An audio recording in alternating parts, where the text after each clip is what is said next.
Hello दोस्तों, मैं अरमान आप सभी की इस नए वीडियो में स्वागत करता हूं। आज की इस नए वीडियो के अंतर्गत क्लास 6 हिस्ट्री विषय का चौथा अध्याय क्या बताती है हमें किताबें और कब्रें एनसीईआरटी प्लस में एससीईआरटी कंबाइन नोट्स को देखेंगे जो बीपीएससी बीपीएससी टीचर इसके अलावा संघ लोक सेवा आयोग के लिए काफ़ी ज़्यादा इम्पोर्टेंट होगा। इसमें सबसे पहला हमारा पॉइंट है वेद और वेद के प्रकार। इसके अलावा वैदिक साहित्य को दो वर्गों में बांटा गया है, ऋग्वैदिक काल और उत्तर वैदिक काल। इसको हम लोग पेन डाउन करने का प्रयास करेंगे। तो सबसे पहले हम समझते हैं वेद के बारे में, यानी कि दुनिया के प्राचीनतम ग्रंथों में से एक हमारा वेद है। वेद के 4 वर्गों में डिवाइड किया गया है, ऋग्वेद, सामवेद, यजुर्वेद, अथर्ववेद। जो हमारा ऋग्वेद है ये सबसे प्राचीनतम वेद है। इसके अलावा इसकी रचना जो है 3500 ईसा पूर्व में जो है इसकी रचना किया गया है। इसमें 1028 प्रार्थनाएँ हैं। इन प्रार्थनाओं को सूक्त कहा जाता है। अब सूक्त को समझते हैं। अगला पॉइंट हमारा रहेगा सूक्त। सूक्त क्या है? सूक्त का अर्थ होता है अच्छी से बोला गया, अच्छी से बोला गया। सूक्त में विभिन्न देवी देवताओं की जो रचना किया गया है वो स्तुति में किया गया है, स्तुति में किया गया है। इसमें जो विभिन्न देवता हैं इनमें से 3 महत्वपूर्ण देवता है। एक हमारा अग्नि, दूसरा इंद्र और तीसरा हमारा सोम है। अग्नि को आग की देवता कहते हैं, इंद्र को युद्ध की देवता कहते हैं, सोम एक पौधा है जिससे एक खास पेय पदार्थ प्राप्त किया जाता है। इसके अलावा सूक्त के रचयिता, सीखने और सिखाने वाले अधिकांश पुरुष होते हैं या पुरुष थे। अगला पॉइंट हमारा रहेगा वैदिक साहित्य। वैदिक साहित्य को 2 वर्गों में बांटा गया है, ऋग वैदिक काल और दूसरा हमारा उत्तर वैदिक काल। ऋग वैदिक काल जो हो गया 1500 बीसी से लेकर 1000 बीसी के बीच के काल को ऋग वैदिक काल कहा जाता है। इसमें हम लोग ऋग्वेद को रखते हैं। दूसरा हमारा है उत्तर वैदिक काल। इसका जो पीरियड है 1000 बीसी से लेकर 600 बीसी के बीच के समय को उत्तर वैदिक काल के नाम से जानते हैं। इसमें यजुर्वेद, सामवेद और अथर्ववेद को रखा गया है। अब यहाँ पे कुछ महत्वपूर्ण पॉइंट है जो ज़्यादा इम्पोर्टेंट है। ब्राह्मणों की संख्या कितनी है? तो 9 है। अर्नैक कितना है? तो अर्नैक 6। प्रारंभिक उपनिषद कितने थे? 13 थे। कुल उपनिषद कितने हैं? तो 108 है। इसके अलावा इसमें एक हमारा पॉइंट है सबसे इम्पोर्टेंट, आर्य। आर्य कौन थे? तो आर्य जो है, आर्य के द्वारा एक नई संस्कृति का विकास किया गया। इन संस्कृति को हम लोग वैदिक संस्कृति के नाम से जानते हैं, वैदिक संस्कृति के नाम से जानते हैं। इसके अलावा यहाँ पे एक पॉइंट छूट रहा है, वेद। वेद को हम लोग श्रुति भी कहते हैं। श्रुति यानी कि सुना हुआ, यानी वेद जो है, वेद को श्रुति के नाम से जानते हैं क्योंकि इसे हम लोग सुना हुआ भी कहते हैं। इसकी अधिकांश जो भाषा है वो प्राक संस्कृत या वैदिक संस्कृत है। जो हम लोग संस्कृत पढ़ते हैं उससे जो है ये अलग है, यानी कि वैदिक संस्कृत या प्राक संस्कृत जो है ये अलग है। और जो प्रार्थनाओं की रचना करते हैं उन्हें आर्य कहते हैं, यानी कि जो वेद में प्रार्थनाओं की रचनाकार है उन्हें आर्य कहा जाता है। इसके अलावा आर्य के अर्थ क्या है? विशेष भाषा बोलने वाले लोग, यानी कि विशेष भाषा बोलने वाले लोगों को, समूह को आर्य कहा जाता है। आर्य जो है सर्वप्रथम पश्चिमोत्तर भारत में निवास स्थान जो है लगभग 3700 साल पहले, यानी कि भारत के पश्चिमोत्तर सीमा में जो है इसका निवास स्थान लगभग जो है आज से 3700 साल पहले की ये बात है। अगला हमारा पॉइंट है भाषा परिवार। भाषा परिवार क्या होता है?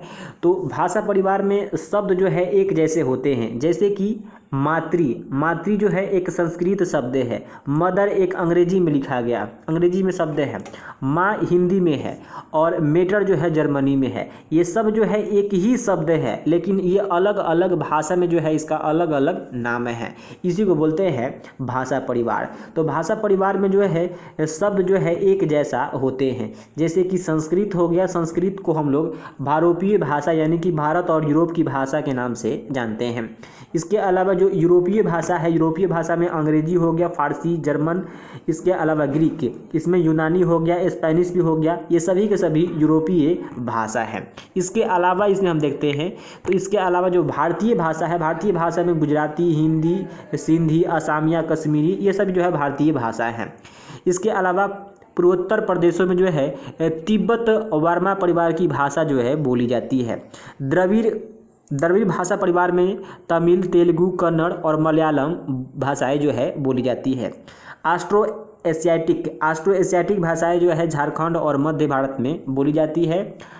अगला पॉइंट हमारा है आर्यों की संस्कृति, यानी जो आर्यों की संस्कृति क्या है उनके बारे में हम समझेंगे।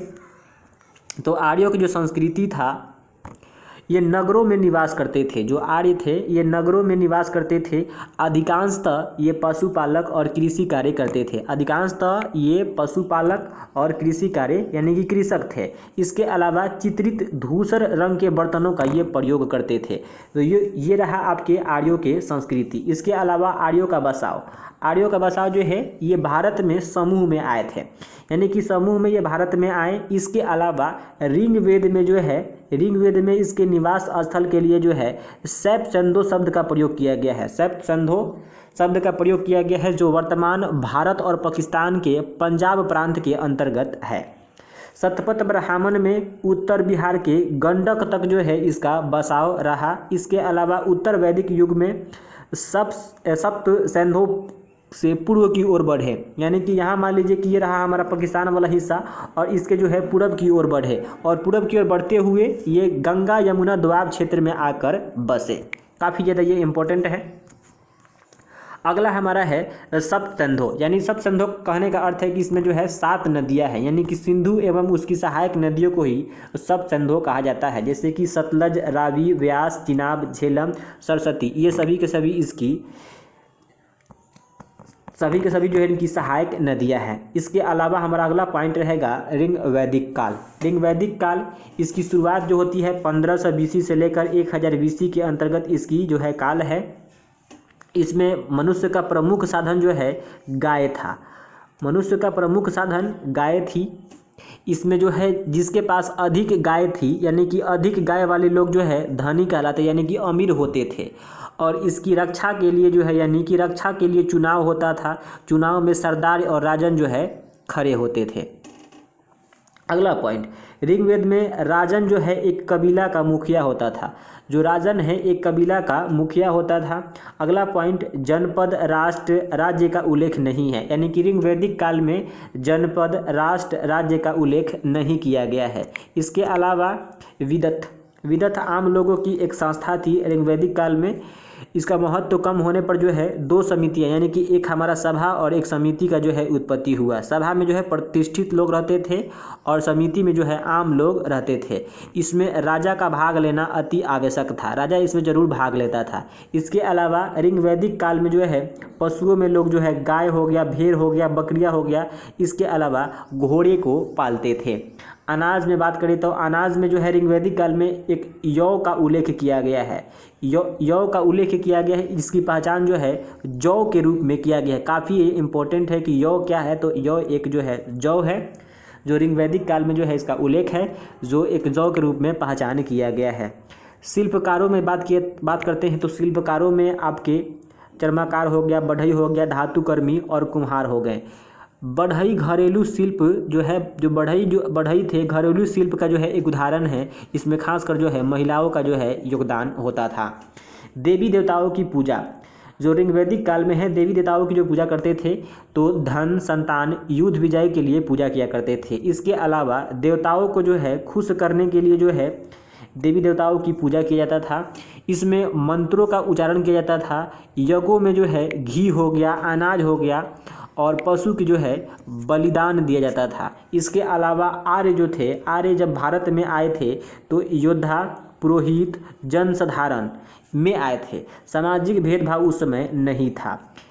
इसके अलावा ऋग्वेद के पुरुष सूक्त में ब्राह्मण, राजन्य, क्षत्रिय, योद्धा, वैश्य, शूद्र वर्ण व्यवस्था का जो है जिक्र नहीं है, यानी कि ऋग्वैदिक काल में वर्ण व्यवस्था का जिक्र नहीं किया गया है।